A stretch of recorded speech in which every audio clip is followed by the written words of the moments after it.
ఇంట్లో బ్రేక్ఫాస్ట్‌కు ఉప్మా చేసినప్పుడు పిల్లలు కానివ్వండి, పెద్దవాళ్ళు కానివ్వండి తినటానికి అస్సలు ఇష్టపడరు. మరి ఒకసారి ఇలా ఫంక్షన్ స్టైల్‌లో ఉప్మాను చేసి చూడండి. చాలా రుచిగా ఉంటుంది. తప్పకుండా ఇంట్లో అంతా ఇష్టంగా తింటారు. మరి ఈ ఉప్మాను ఎలా చేసుకోవాలో ఈ వీడియోలో చూద్దాం. వెల్కమ్ టు వంటలమ్మి. నేను మోనిక. మీరు గనక ఈ ఛానల్‌ను మొదటిసారిగా చూస్తున్నట్లయితే తప్పకుండా సబ్స్క్రైబ్ చేసుకోండి. ముందుగా ఒక ప్యాన్‌లో ఒక గ్లాస్ వరకు బొంబాయి రవ్వను తీసుకుని ఇలా స్టవ్ను లో ఫ్లేమ్లోనే ఉంచుకుని రవ్వను 1 లేదా 2 నిమిషాల పాటు వేయించుకోండి. మనకు రవ్వ నుండి మంచి అరోమా వస్తుందండి. అప్పటి వరకు వేయించుకుని రవ్వను తీసి ఒక ప్లేట్లో పక్కన పెట్టేసుకోండి. తర్వాత ఇదే ప్యాన్లో ఒక స్పూను నూనె, అలాగే మనం నూనెను ఎంత క్వాంటిటీలో తీసుకుంటున్నామో అంతే క్వాంటిటీలో నెయ్యి కూడా తీసుకోండి, 2 సగాలుగా. ఇలా వేసుకున్న తర్వాత దీనిలోకి ఒక ఉల్లిపాయ, 2 పచ్చిమిరపకాయల సన్నటి తరుగును వేసుకుని వేయించుకోండి. దీనిలోకి ఒక క్యారెట్ చిన్న ముక్కలుగా కట్ చేసుకుని ఈ క్యారెట్ను కూడా వేసుకోండి. కొద్దిగా జీలకర్ర, ఆవాలను కూడా ఇప్పుడే మనం వేసుకోవాలి. ఇలా వేసుకున్న తర్వాత దీనిలోకి ఒక 2 మీడియం సైజ్ టొమాటోలు చిన్న ముక్కలుగా కట్ చేసుకుని ఈ టొమాటోలు కూడా యాడ్ చేసుకోండి. ఇవి ఒక 1 నిమిషం పాటు వేగిన తర్వాత దీనిలోకి ఒక గుప్పెడు పచ్చి బఠానీ, ఒక స్పూన్ వరకు అల్లం తరుగు వేసుకోవాలి. నేను ఫ్రోజన్ పీస్ తీసుకుంటున్నాను కాబట్టి ఇప్పుడు యాడ్ చేస్తున్నాను. మీరు ఒకవేళ పచ్చి బఠానీ తీసుకుంటున్నట్లయితే క్యారెట్తో పాటుగా ముందుగానే యాడ్ చేసుకోండి.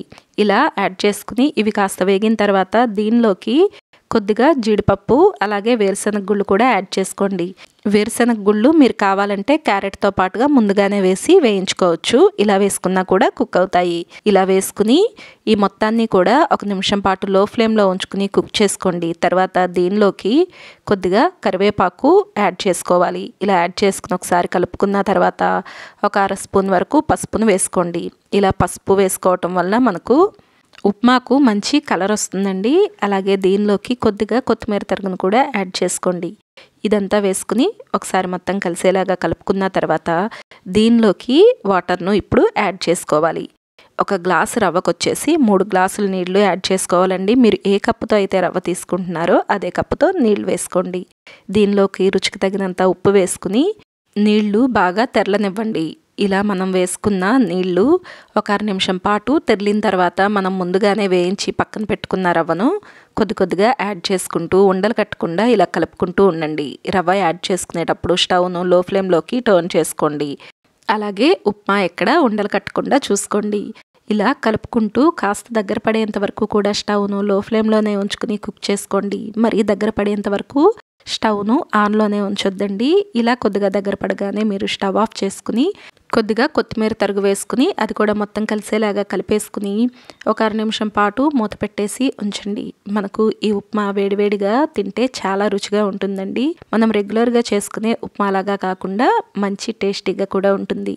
ఉప్మా అంటే ఇష్టం లేని వాళ్ళు కూడా ఉప్మా ఈ తీరులో చేసి పెడితే తప్పకుండా ఇష్టంగా తింటారు. మీరు కావాలంటే సర్వ్ చేసుకోవటానికి ఇలా ఏదైనా చిన్న గిన్నెలోకి ఉప్మాను తీసుకుని ఈ గిన్నెను ఇలా బోర్లించేస్తే మనకు ఉప్మా హోటల్ స్టైల్లో చూడటానికి చాలా బాగుంటుందండి. పిల్లలకు ఇలా చేసి పెడితే తప్పకుండా ఇంట్రెస్ట్గా ఉంటుంది, ఇష్టంగా కూడా తింటారు. మరి ఈ ఉప్మా రెసిపీ మీకు నచ్చితే మీరు తప్పకుండా ఈ వీడియోని లైక్ చేయండి. అలాగే మీరు కూడా ట్రై చేసి మీకు ఎలా అనిపించిందో కమెంట్ సెక్షన్లో కమెంట్ చేయండి. ఈ వీడియోను మీ ఫ్రెండ్స్ ఇంకా ఫ్యామిలీ మెంబర్స్కు షేర్ చేయండి. మరిన్ని రెసిపీస్ కోసం వంటలమ్మి ఛానల్ను సబ్స్క్రైబ్ చేసుకోండి. Thank you for watching.